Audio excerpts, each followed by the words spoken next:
Shop Chat. Shop Chat.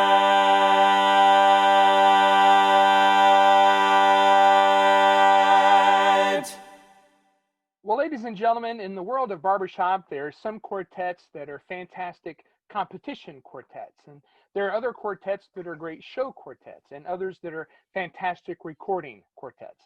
But today we have a quartet with us that is the master of all of those forms of barbershop singing. Would you please welcome to Shop Chat today our 2006 International Quartet champions, Vocal Spectrum. Guys, thanks for being with us today. They're shaking it, and breaking it, they're swaying it. I'm saying I still hear the beat. The South Rampart Street Parade. Lordy, how I love your own play. Makes somebody wanna stay all day. South Rampart Street Parade.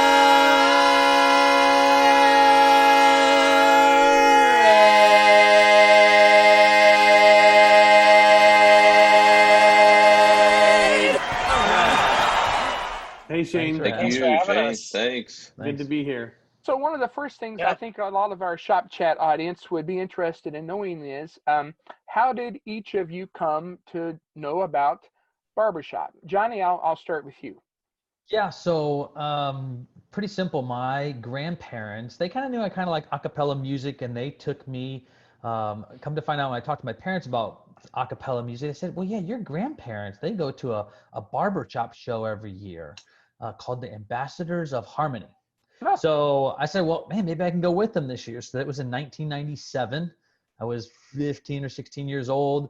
Went up there, saw the Ambassadors.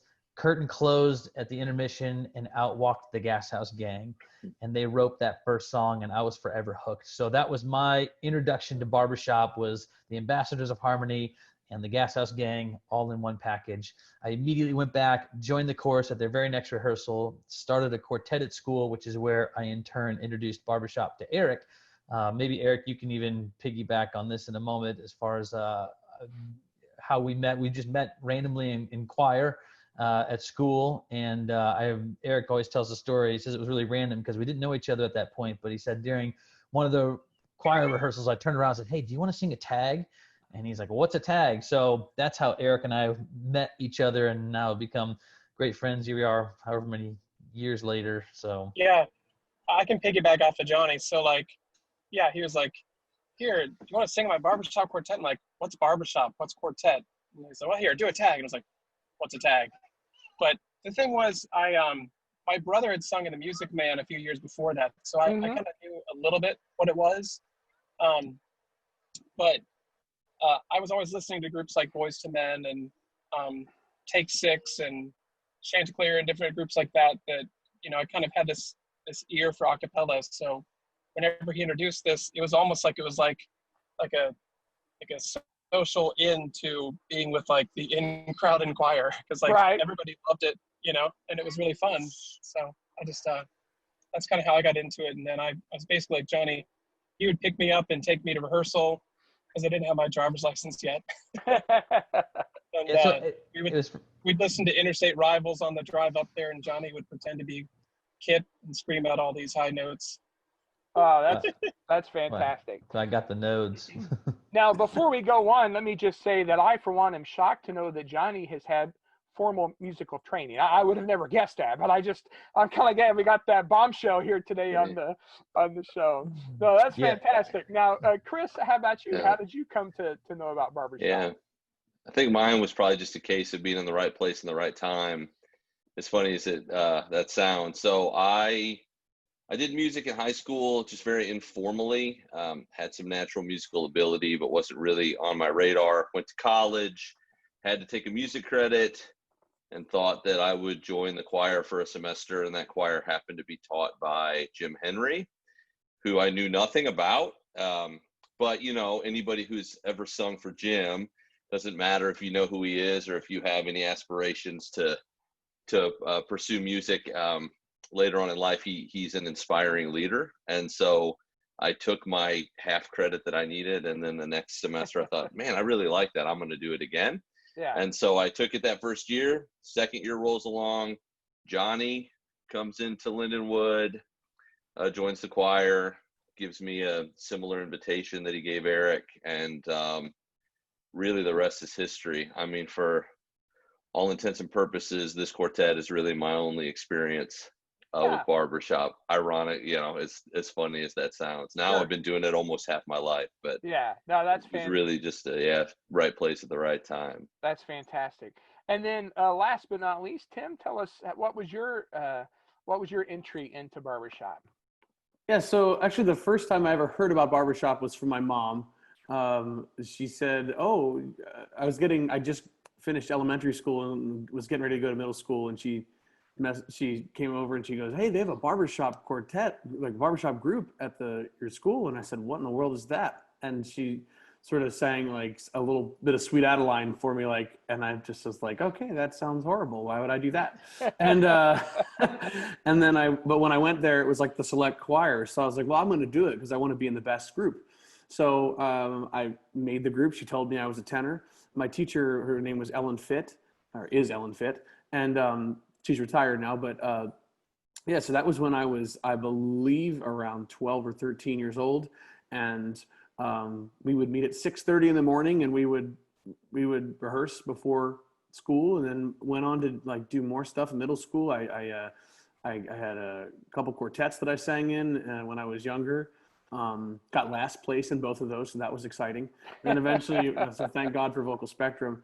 But we also had a couple other high school quartets, and then joined the society as I was going into my senior year. I joined the Brothers in Harmony out in at the time Easton, Pennsylvania, and and then from there it just really took off. Was hooked by quartets like the Gas House Gang and Keepsake and all that good stuff. That's fantastic. So then what are the circumstances that led to the four of you forming a quartet to go compete at the collegiate contest? Yeah, so it was actually Harmony College is what kind of really truly bridged the gap, where a lot of people don't know Vocal Spectrum in its inception had a different tenor, one of the young gentlemen that went to the university with Eric, Chris, and myself. And so the four of us started, but he was more, I say, kind of into rock and roll, and didn't quite mold into the barbershop circle as much, kind of beat to his own drum. And kind of during that time is when Eric and I were at Harmony College at that point in time in St. Joe, and crossed paths with Tim. And just, it was obviously a friendship and just bond right away, both musically and just from the, as I said, friendship standpoint. And it was kind of at a time where Tim was kind of looking at what he wanted to do from career to school, all of that. And so we said, dude, why don't you come study under Jim Henry? Wow, great opportunity. So if I'm not mistaken, I think Jimmy, Dr. Henry, and Tim crossed paths somewhere, and the stars aligned, and Tim found himself at the university just a couple months later. So it was really Harmony University College that really kind of tied all the loose ends together, that what is now Vocal Spectrum as we know it. Great. Was the Louisville Contest in 2004, Johnny, was that your all's first competition as a quartet, or did you all compete before with the other tenor? We did compete. Yeah, we competed in one contest. In the Illinois district, actually. Was it just the district, or was it to try to qualify? It was prelims. It's prelims. Like April of 03. Any idea what we scored? Because obviously we didn't qualify. 74-ish. I think it was, really? Yeah, it was a 72, 73 range. So you're welcome for that, guys. There you go. But but Chris always says this is his only quartet ever. So we're, it's pretty crazy, because like when I first joined the quartet, I was like, man, as I had made it to international before, but it never made the top 20 or anything like that. And I remember thinking, man, I hope that we can make the top 20 someday. Like this could be the quartet that could do that for me. I was just so excited to sing with guys my own age that were, obviously great singers. And so for me, it was like, I never ever dreamed that this quartet would be able to win international and do all that stuff. I was just like excited to sing with my buddies that I hit it off with so quickly at school. And so that for me was really what it was about, was just like the opportunity to sing with my friends.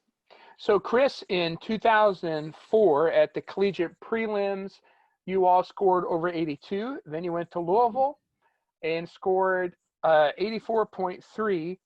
which I went back and looked, if you had been competing in the larger contest, would have been good enough for a 5th place medal. Mm-hmm. So had you guys, Mm-hmm. Chris, at that point already decided, hey, we're going to keep this thing going and compete in the overall competition in the following year? Yeah.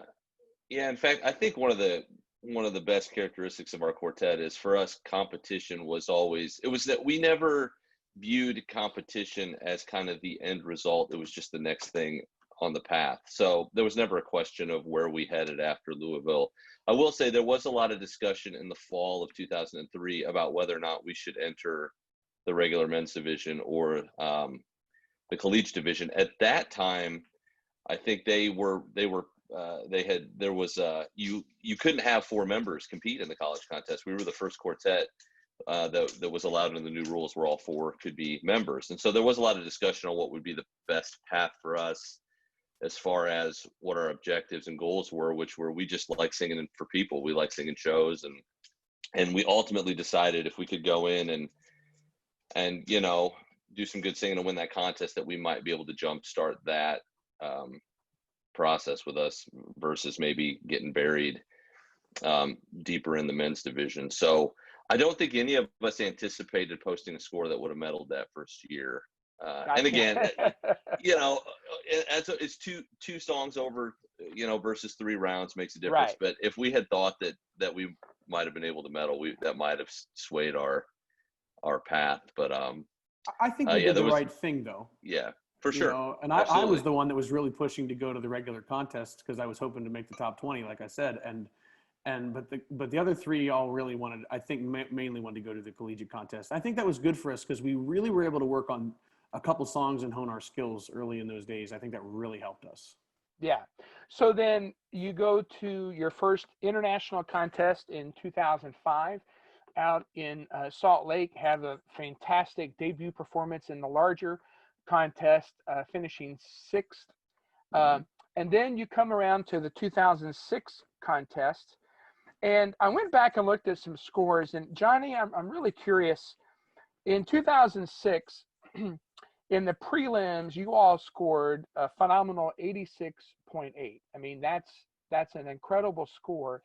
But as you guys know as well as anybody, the higher your scores get, the harder it is to score higher, because there's just seems like less and less room for the improvement. It just comes at a snail's pace. And yet, looking at your all scores from prelims that year, you went from 86.8 to scoring a 91.5 average at international. And I'm really curious, thinking back, were there any specific things you can attribute? I mean, at that level, that is a significant jump in score. Are there any specific things you can attribute that jump to? I think we had a unique situation in life where, at that time, we lived together at school. Is that true, Chris, or were you gone by that point? Were you married? 06, yeah. I was Okay. married. I got married 3 weeks after we won the college contest. So holy cow! So you were Yeah. gone. Well, you cashed in on that contest in a hurry. right, Then, there we go. But I think what made it unique for us, and where I think we maybe had an advantage, is that just that season of life, kids, very little responsibility from just, work and just some of the, challenges that life offers, that I think we were really able to dedicate time, effort, energy, focus to the quartet. I mean, if I'm not mistaken, guys, we literally would meet, even if it was just for an hour, but we met like every day for 60 days prior to the contest, because we were all within, 3 of us lived together still being in school, and Chris was 2 miles away. So I think there was substantial growth from a prelims to international, because once we kind of realized where the chips fell after the prelims, it was like, let's put every ounce of energy and focus we can into this. Yeah. I was just going to add one little thing to that too. We also had the luxury of leading up to that contest. We made sure that, instead of having like a 2 or 3 hour rehearsal where we would practice like once a week or twice a week, we, like Johnny said, we practiced for like 45 minutes or an hour every day.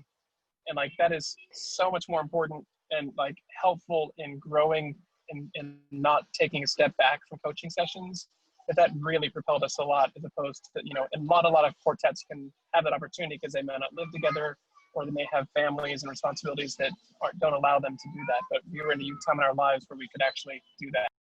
Oh, that's really interesting. So, Eric, I want to push ahead a little bit just to ask you about that contest in 2006. Going back and looking at the scores, you guys were in first place after the first round, not by many points, but by a very thin margin. In the second round, Max Q outscored you, although you were still just by a nail's breadth in first place. But I mean, it was obviously going to come down to the final round. I'm curious, Eric, and then I'd love to get all of your feedback.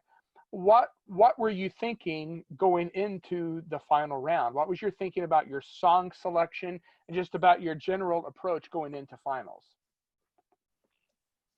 Yeah, I mean, I was pretty nervous, but when like Jim, they were sort of like, yeah, you're doing a good job. I don't know if you guys are number 1 or 2 or whatever, but just do your best. And so I sort of felt like, he wasn't pumping us up to like think or like assume that we were gonna, we were almost certain that Max Q was gonna win.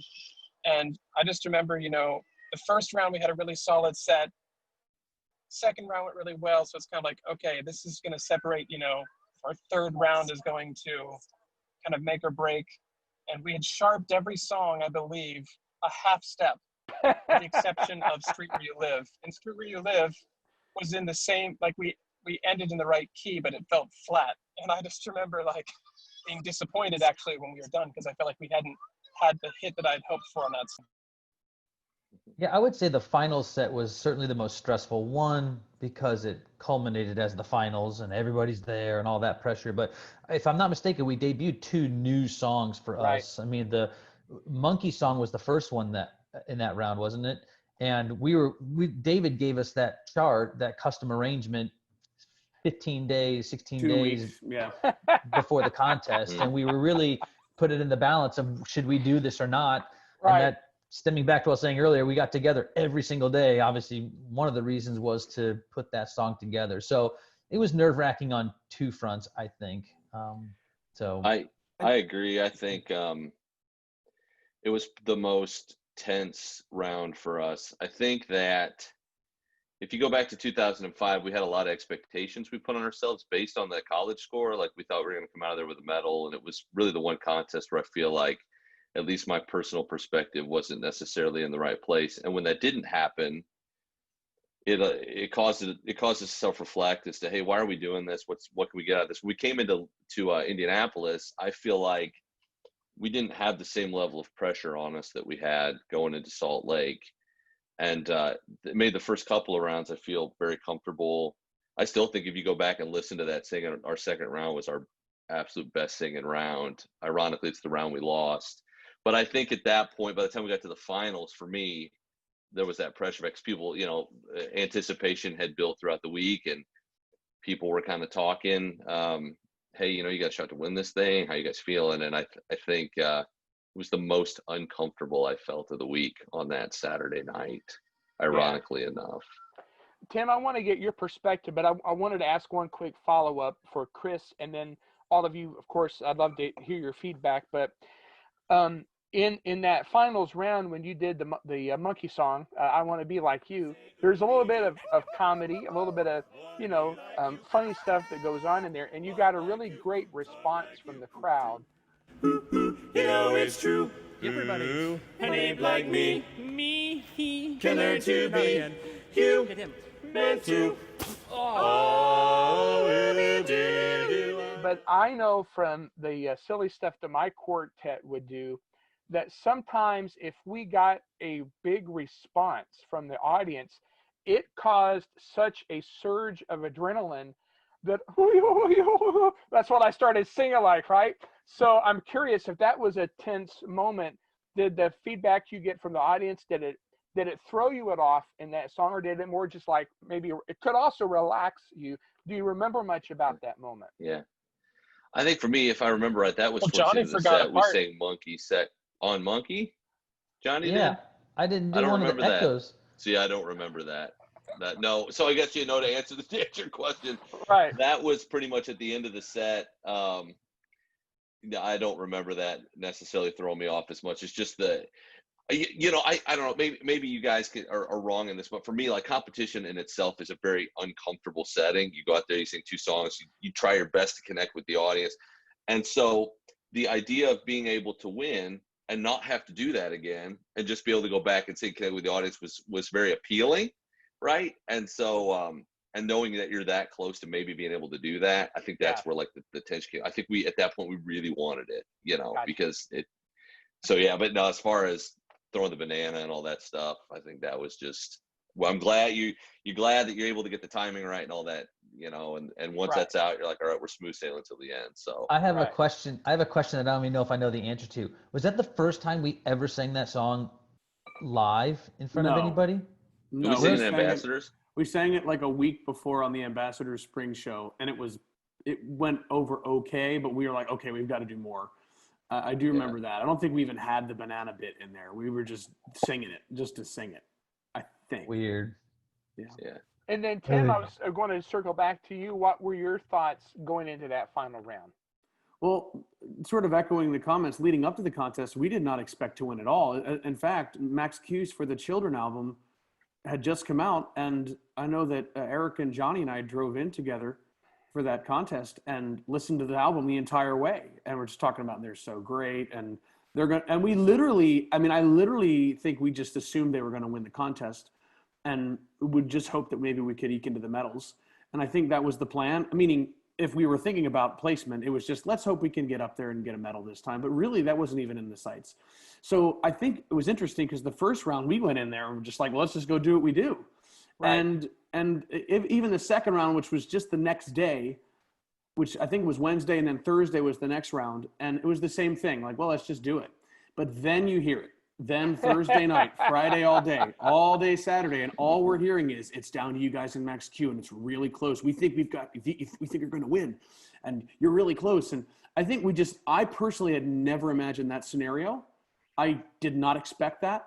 And so leading into the finals, it was nerve-wracking, and I was developing a cold. I knew that, and I didn't tell anybody that I had a cold because I had a stuffy nose, and I just was like, I'm not telling anybody. I'm not even going to say it out loud because I just want to make it through that round. So personally, I was a little nervous, but like, I remember right before we walked on stage, as you can hear Eric just talking about sharping and flatting. There's one song that Eric likes us to sharp, and it's On the Street Where You Live, because that tag he has that really nice soft post, and he likes it just being on the high side. Beyond the street where you live,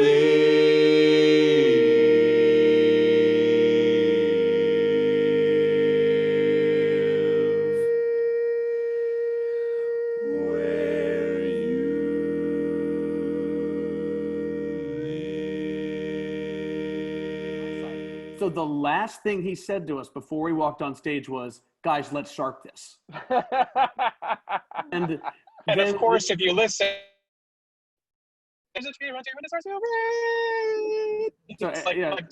Eric, nobody's going. Eric tried pretty hard on that intro to sharp things, but then that caused us to be a little out of tune on a couple of notes there. And I will never forget in any performing experience, my heart pounded because I was like, oh my gosh, we are blowing it right here in front of, we are done. We are going to just crash and burn. I mean, I'm thankful that it worked out, but yeah, definitely a nervous thing. And that last song had a few little errors in there. I think Eric had a pickup with Chris sang an open fifth pickup that wasn't supposed to happen. I think Johnny missed something. I know I was trying to fill time there's one part where you hear me going, hoo, in the middle, like trying to cover for something. And it was, if you listen back, you would notice it's maybe not as good as it should have been, but I think it was also new enough that it was interesting to the audience and to the judges. Right. So we gave It the old was razzle a little nerve-wracking too because they were filming the documentary for American Harmony at the time too. So like we had kind of that extra added pressure of like camera crews following us around everywhere. Well, Eric, actually, that was the next thing I wanted to talk about. I'm glad you brought it up. There was a documentary film called American Harmony do you want to elaborate a little bit more on what do you remember about? I mean, it can be kind of intrusive to have these people following you around as you're trying to pull it together for, this really important contest. What are your memories of that? Yeah, I mean, it was kind of cool, in some ways, because they were there at prelims for us, and they were following us around. But it was kind of interesting. They wanted to get different reactions to, like, hey, do you think you're going to win? What do you think about OC times or this or that? And, like, it was apparent that they were trying to kind of create a little controversy, or just a little bit something that would, like, look good on screen. And we were just, I don't know, I wouldn't say we were boring about it, but we were just like, well, we just hope we win. We wish them best of luck, like something that doesn't translate great to a movie, or documentary, I guess. Right. But I don't know if anyone else has any thoughts on that. Anybody else have any particular memories that stand out from that documentary experience?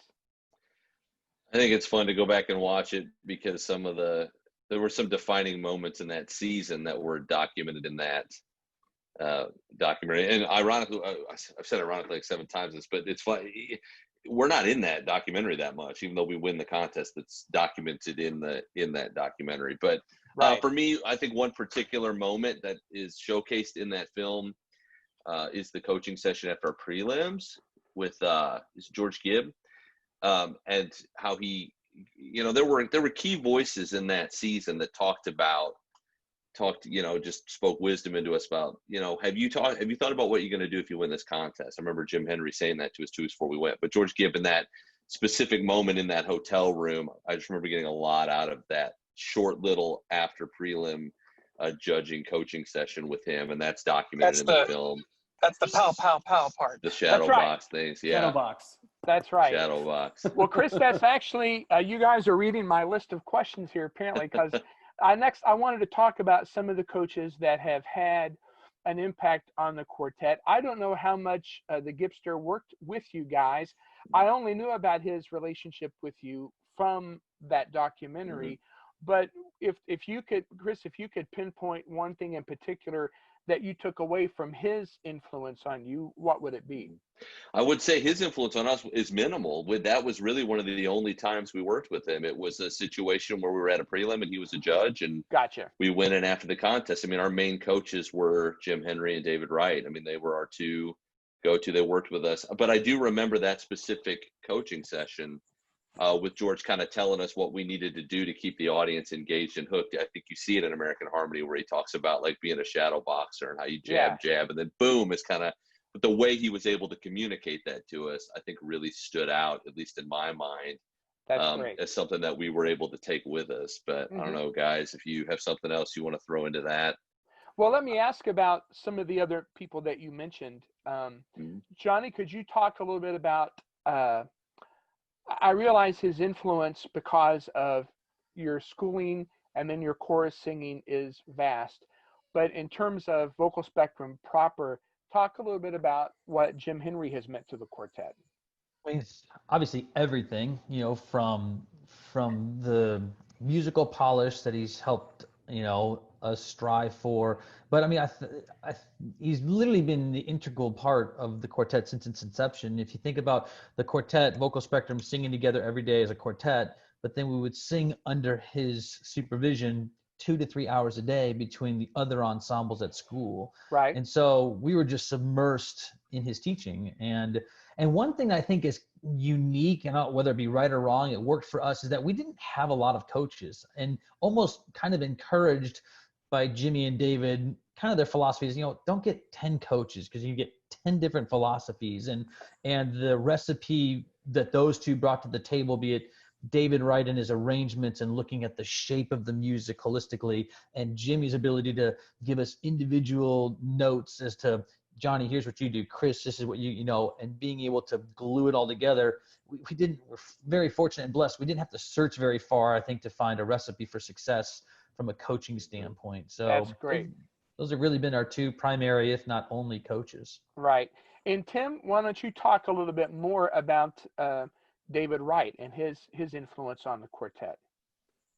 Yeah, David, I mean, clearly was and is a huge part of our quartet to this day. I mean, he was our recording engineer, our arranger, our coach.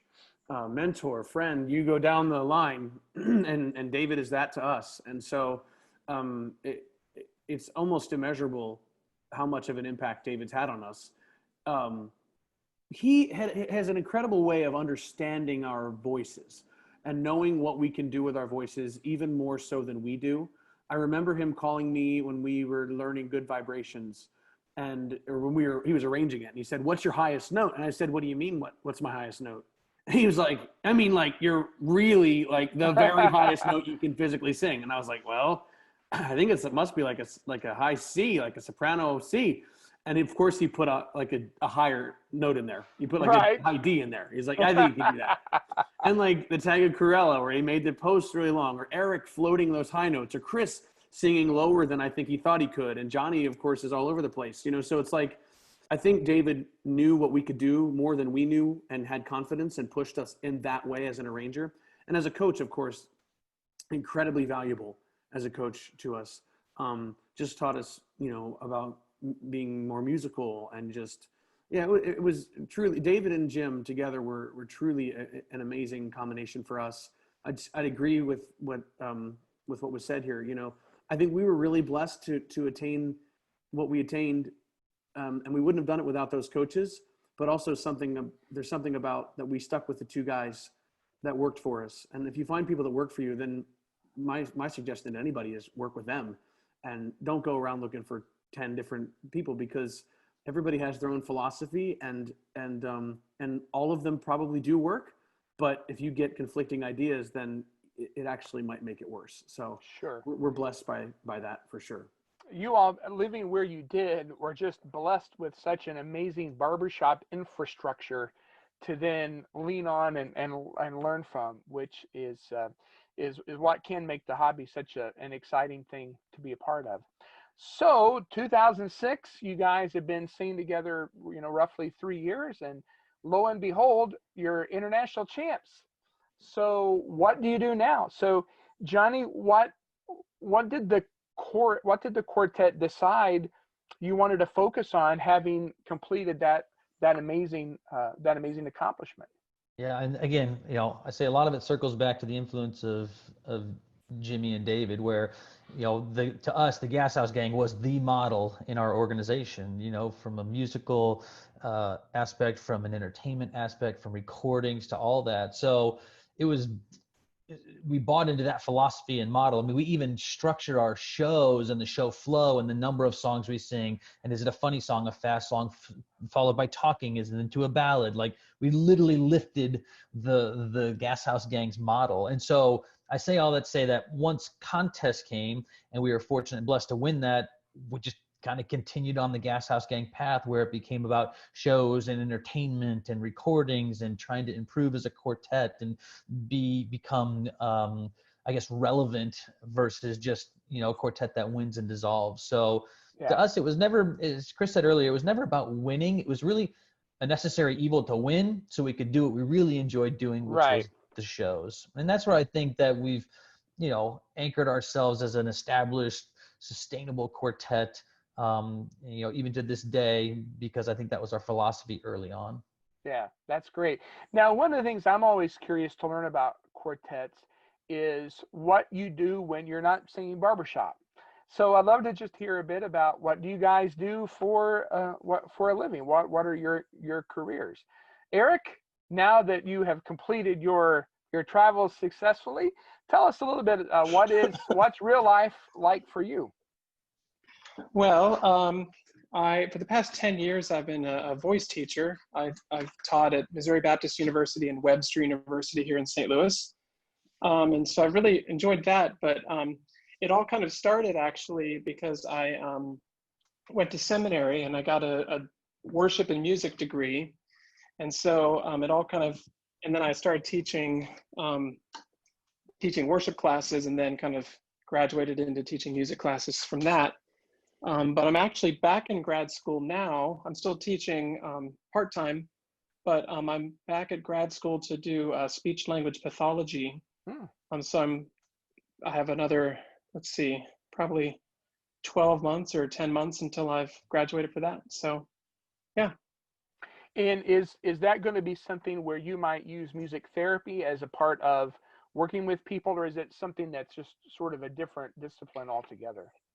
It could be combined. I'm hoping to do some sort of thing where I work with singers and vocalists that maybe have vocal issues and give, therapy, like voice therapy, but kind of with more of a kind of like a science-y foundation.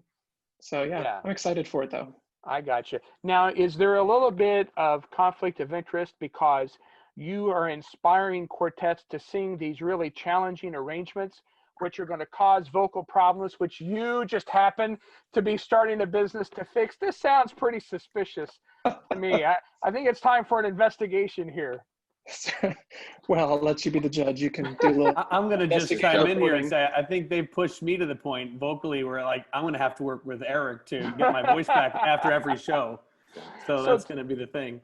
So Tim, a lot of us, of course, know what you do for a living because we learned so much from the tracks that you make. I'm really curious, did you start doing those thinking that could be a career, or is it something that just kind of evolved and happened?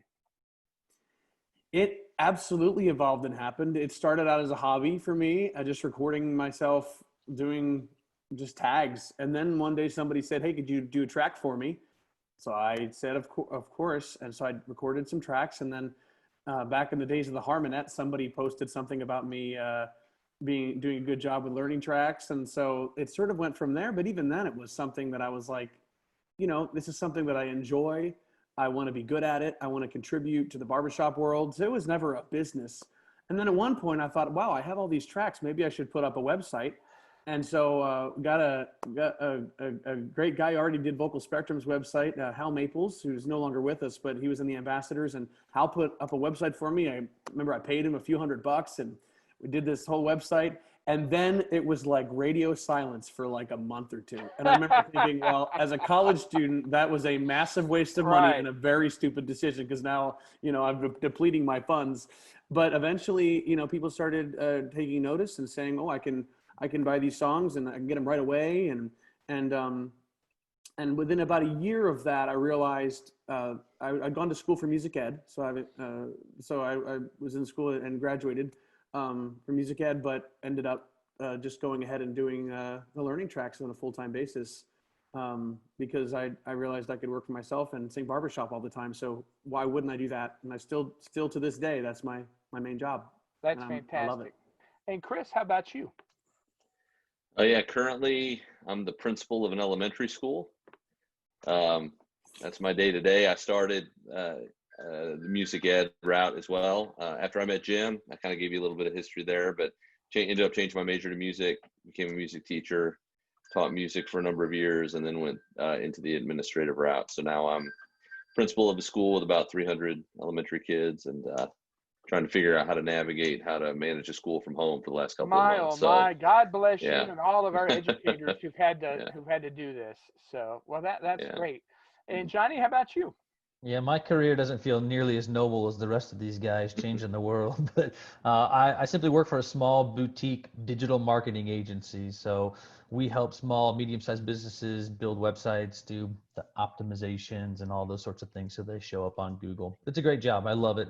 A lot of flexibility, which caters well to barbershop, and it's a lot of fun. That's great. Now, Tim, it's time to enter the deepest, most intellectual part of this conversation.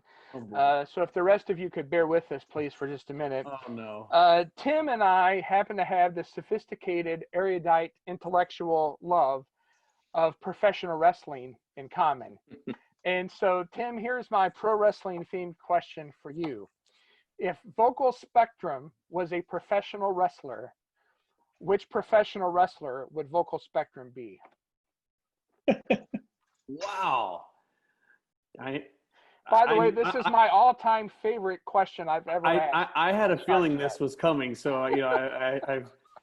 Shane, are you asking collectively or individually?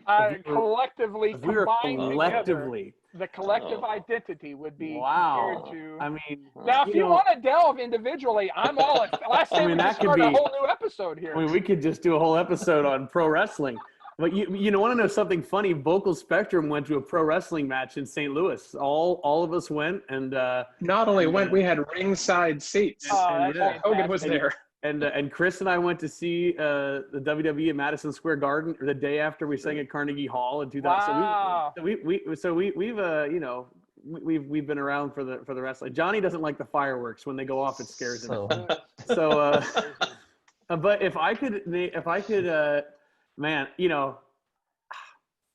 okay, I'm gonna go ahead and say it, and I know this may come across as an ego thing, but this is somebody who lasted the test of time, went through a lot, but had a long career, and I'm gonna go with Ric Flair.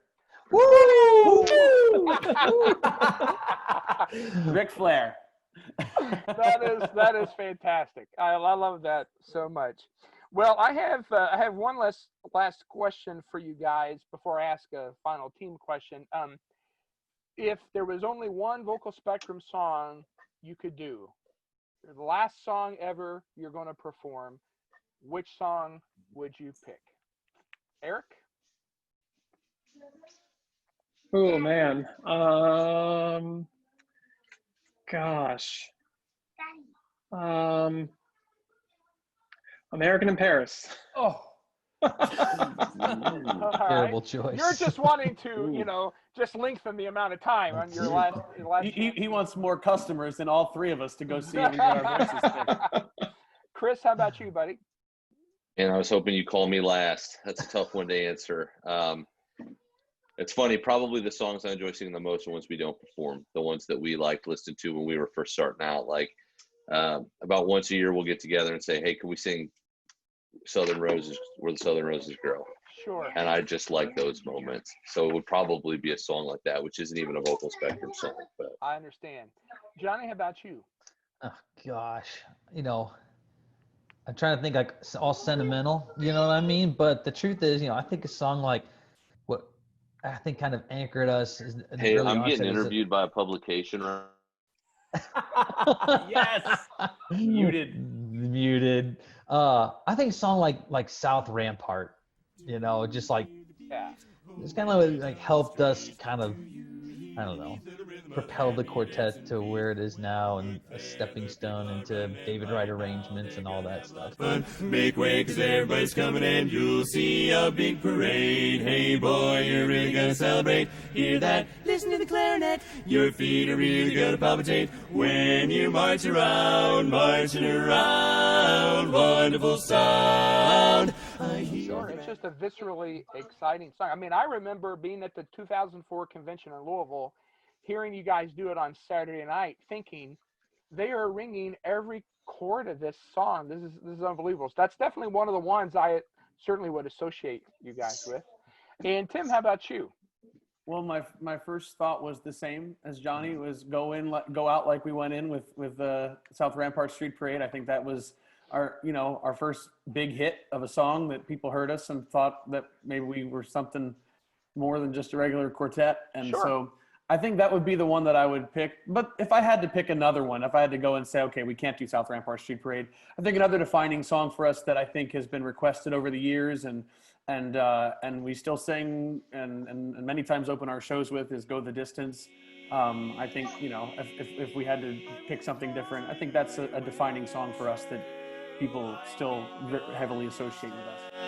I'll be there, oh, if I can be strong. I know every mile will be worth my while. When I go, So I would probably say, if it wasn't South Rampart would be my first choice, and Go the Distance would be my second choice for our last song. Gotcha. Well, Johnny, what does the future hold for Vocal Spectrum? Any new projects in the works right now? I know this is kind of a weird time because of what we're dealing with at the time we're recording with some of the COVID-19 lockdowns and stuff, but anything that you want to tell us about to promote as we wrap up today? Yeah, I mean, we're a couple songs deep into recording, so I think we're just given the current landscape and how things have evolved. I don't think we're going to put out a physical CD. I think we'll just go straight to download and Spotify and streaming applications. So, but point is, I think, I don't know if this sounds right or wrong, but selfishly, I almost think we're kind of recording, I say for ourselves, just to preserve where we're at as a quartet at this time in the season of our life. Obviously, we can't bang out all the CDs and songs that we want to as fast as we were able to before. But when you say, where are we at now? What are we promoting? We're going to continue to record. Obviously, unfortunately, the shows that we've had scheduled have been postponed. But I think we collectively, now that we've gone through the season of life of school and out and marriage and kids and all that, I think we're finding like a cadence now where if I'm speaking for the rest of the guys, I think we'll just continue to sing and do shows until we just stop getting hired. So I think we'll just milk this thing till it runs out of steam. But the great part is, again, even to this day, after winning, what year did we win to 13, 14 years later, and we still get show offers, which is humbling. So I guess we'll just keep trucking along. Well, that is good news to all of us. Sometimes it's easy for us to look back on names like the Buffalo Bills and the Suntones and talk about the days of legends as if those days are in the past. But I think it's good to just stop and realize these are still the days of legends. We get to hear them live and in person right now. And we've been able to do that today with you guys being with us here on Shop Chat. Thank you, Shane. Thanks, Super Shane. kind of you. Thank you. Thank you guys so much for taking your valuable time to be with us. Obviously, we're disrupting supper preparations at the Hallam household. I'm the last person that would ever want to do that. And we just appreciate, guys, so much the way that you've taken time out. But for those who know you, it's not a surprise at all that you would be so willing to be so giving. So great to be with you today. Great to see you, and look forward to seeing you and hearing you down the road. Thanks a lot, Thank Shane. you. Thank Thanks. you so much. Thanks, Take care. guys. Well, ladies and gentlemen, that is Vocal Spectrum. And this has been another great edition of Shop Chat. Shop Chat. Shop